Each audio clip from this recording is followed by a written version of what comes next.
그리고 또 하나의 사건이 더 있는데요. 이건 뭐냐면 천국의 우편 배달부 있는 부분이 있습니다. 어느 날 온조가 시간을 좀 더 잡아주고 싶은 간절함이라는 쪽지를 받게 돼요. 네네. 시간에 대한 이야기가 쭉쭉쭉쭉 나오는데 이번에는 더 시간을 잡고 싶은 간절함이라는 쪽지를 받게 되는데요. 그리고 들꽃 자유로부터라는 여러 통의 편지가 이제 택배로 이제 배달이 됩니다.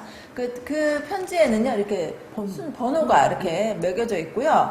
편지 봉투 이제 에는 그 민들레나 진달래나 주름잎 등의 동방 여러 가지 누름꽃들이 있어요. 근데 이걸 붙여서 이제 보내달라는 의뢰를 받게 돼요.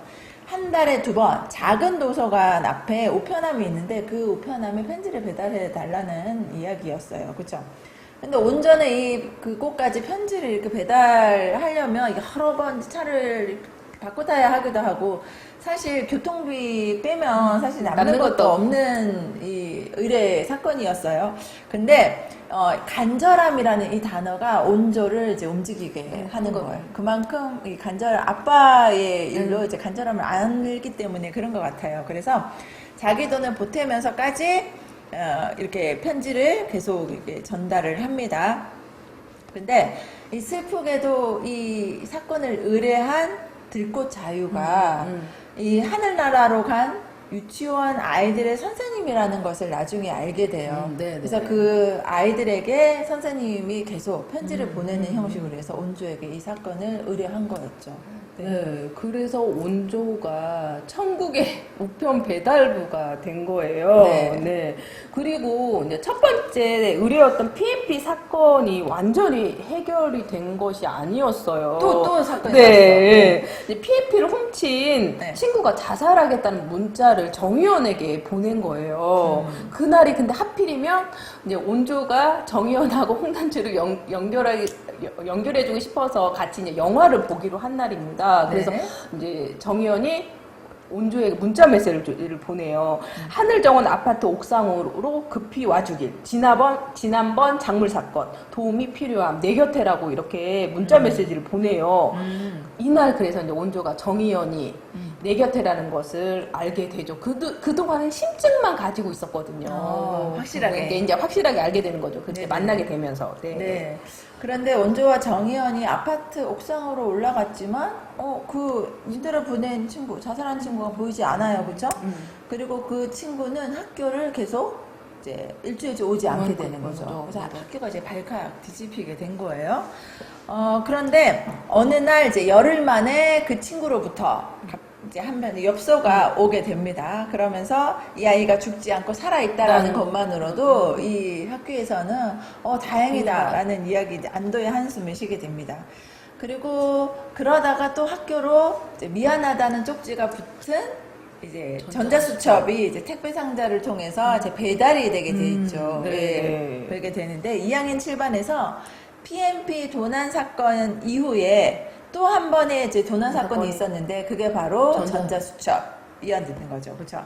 그래서 정의원은 이 도난 사고를 낸 이 친구에게 메일을 보냅니다. 너는 지금 어디 있냐? 왜 학교를 나오지 않냐? 그러면서 메일을 보냈더니 그러면서 또 이야기가 계속 전개가 되죠. 네. 친구는 PMP가 원래 주인에게 돌아오자 이제 자신이 했다고 그걸 고백을 하려고 합니다. 그런데 이제 정의연이 어차피 다 마무리됐으니 이제 그렇게 하지 말자고 말리게 되는데요. 그런데 그 친구는 또다시 이제 전자수첩에 손을 대게 됩니다. 왜 자꾸 이렇게 훔치는 거예요? 이제 그게 그 친구가 그런 심적으로 그렇게 좀 불안하거나 그러면 남의 물건에 좀 손을 대는 그런 게 있었던 것 같아요. 그래서 이제 이런 사건을 계속 일으키게 되는 거죠.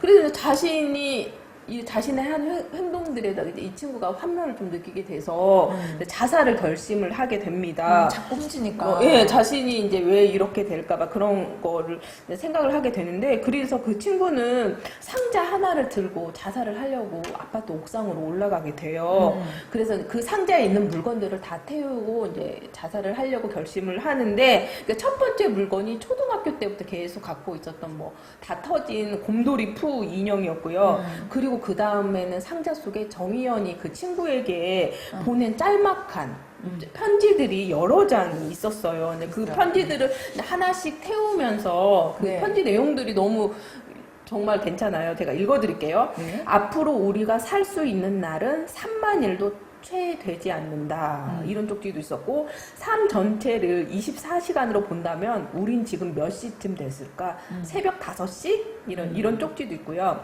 혼자가 아니야. 그 누구도 혼자가 아니야. 고개를 들어 하늘을 봐라.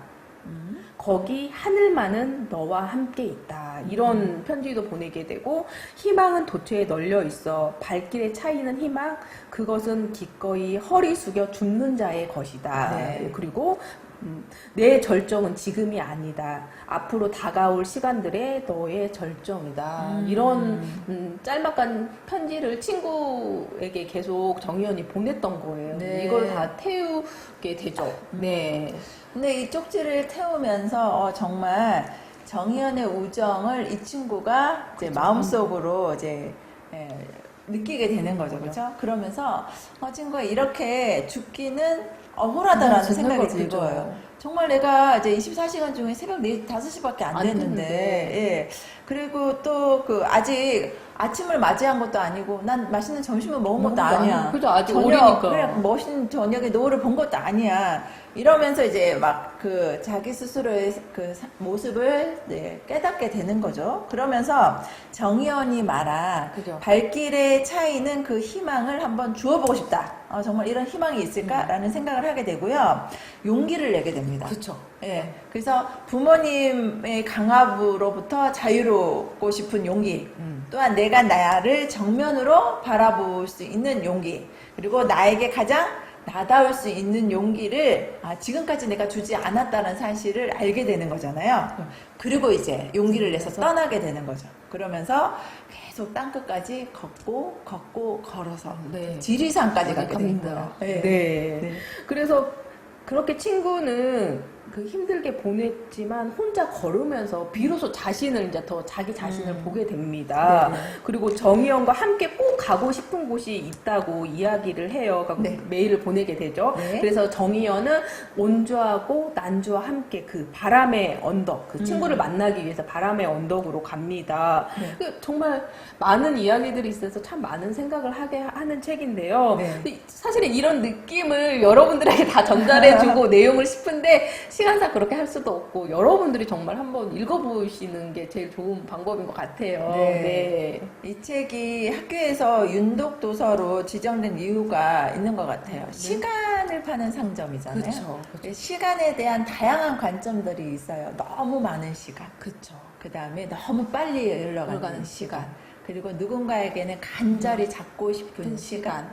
또 마지막에 이 친구는 자신을 찾는 시간. 예. 이 시간에 대한 여러 가지 이야기가 나오는 것 같습니다. 저 또한 아이를 키우는 입장이다 보니까 이 책을 읽으면서 아이들의 생각도 공감할 수 있었고요. 또 어른이지만 시간에 대해서 다시 한번 생각해보는 그런 기회가 돼서 과연 나에게는 어떤 시간일까? 그죠. 네.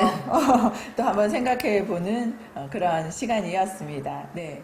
저희가 지금까지 김선영 작가의 시간을 파는 상점 3회에 걸쳐서 보내드렸습니다. 네. 그래서 진짜 온조가 이거 다양한 사건을 만나면서 많이 성장하고 다양한 맞아요. 세상 사는 사람들의 모습을 또 보게 되는 좋은 책인데 여러분도 한번 읽어보시고 저희는 네. 이제 다음에 더 좋은 책으로 찾아뵙도록 하겠습니다. 감사합니다.